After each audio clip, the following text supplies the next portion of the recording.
Hello and welcome to today's lesson where we're looking at servant leadership.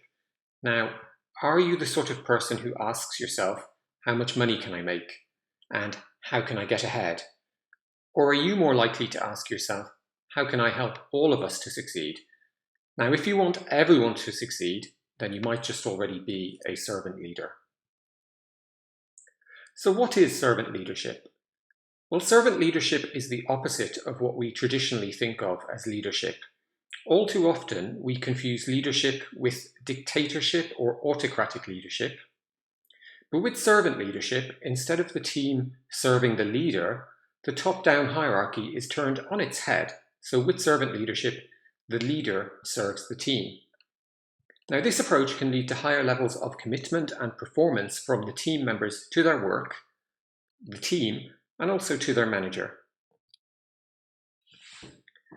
Now, the key point about servant leadership is that a servant leader will be a servant first.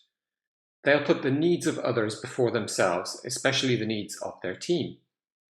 Now, the principles of servant leadership include a strong desire to serve. In fact, servant leadership is rooted in this desire to serve. The servant leader obviously then focuses on what they can do for their people. Next, we have acknowledging the viewpoints of others, supporting others so they can meet their objectives, and that means supporting people to meet their goals both inside and outside of the office. They make their team feel like a community. Another principle is involving others in decision-making when it's appropriate. And finally, acting with integrity is another important principle of servant leadership. Now, as we said, these qualities lead to a stronger team with higher trust levels, higher commitment, and stronger relationships, and that in turn can lead to higher performance from the whole team. Now, one thing to note is that servant leadership isn't a way to avoid making difficult or unpopular decisions.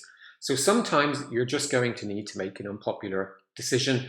Sometimes you will need to give a team member some negative feedback.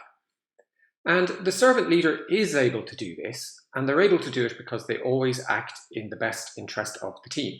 So even though the servant leader is giving a difficult message, their integrity in doing so means they will maintain trust, and they'll maintain this trust despite the difficult message they are delivering. So how do you go about becoming a servant leader? Well, you can do this by developing these skills and behaviors that you see listed here. So for the sake of brevity, I'm just going to describe each of these quickly, but there is more information available in the links below this video should you need it. So firstly, listening. Servant leadership is about more than just making decisions. Servant leaders must be excellent listeners, and listening obviously is about hearing what individual members of your team are really saying. And then you can use this information to better steer the team towards its objectives. But listening is about more than just what's being spoken. You've got to be able to read between the lines and hear what's not being said. And you've got to be able to pick up on body language cues. Secondly, empathy. Now, empathy is obviously closely related to listening, and empathy will allow you to put your own views to one side and see the world through the eyes of a member of your team. And without this open mind, it's really difficult to be empathetic. Health. Now, health is about supporting each team member physically as well as mentally. Now, from a manager's perspective, this means making sure each team member has everything they need to do their job well. And that includes support and guidance. It could also mean access to counselling services or a strong health and safety emphasis, for example. Self-awareness. So self-awareness is about being able to see your own emotions and your behaviours and really understand how they affect others. Now, examining how your behaviour affects another might not make you feel great, but it should prompt you to recalibrate how you do things so you can get better at how you do things. And you can get better at fixing issues more quickly. Constant self-examination and the recalibration of your approach that follows will over time make you a better leader. Now, number 5, persuasion. So the servant leader doesn't need authority to get things done. Instead, they use persuasion. Number 6, conceptualization. Now, this involves looking beyond the day-to-day management of the team. It's about being able to look at the horizon and see the longer-term vision. In an organizational context, the longer-term vision is often derived from the strategic direction of the company. Foresight. Now, foresight is about being able to look also beyond the day-to-day, but this time it's about being able to see what might go wrong. So seeing issues that might arise in the future and then taking steps where appropriate to deal with or mitigate these issues. It's about, scenario planning, risk management, and using past experience alongside the realities of the present to plan for the future as best you can. Stewardship. This means accepting that you are responsible for the performance of your team. And it means being the accountable person when your team doesn't perform. Now, one common way to motivate your team to perform as a servant leader is to lead by example.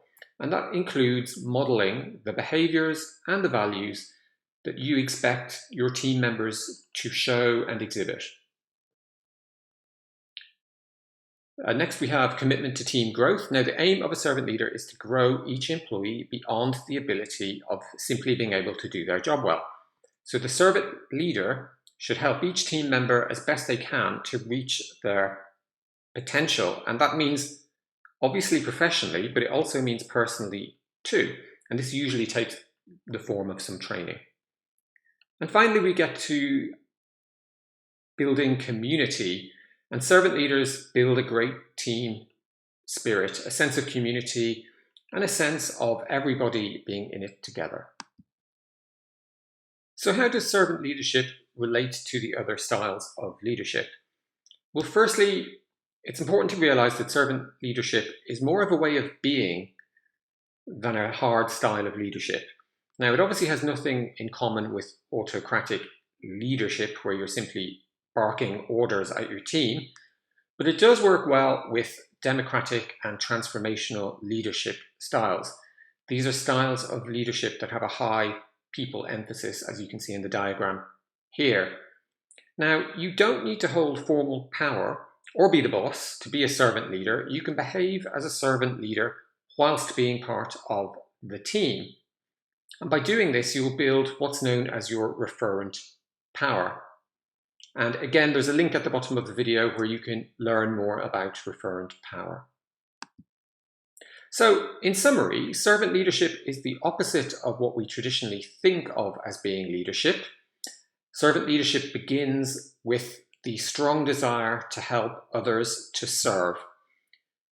It isn't a leadership style per se, but it can work well with people-focused leadership styles, such as democratic leadership and transformational leadership, where the emphasis is on people and relationships rather than task management.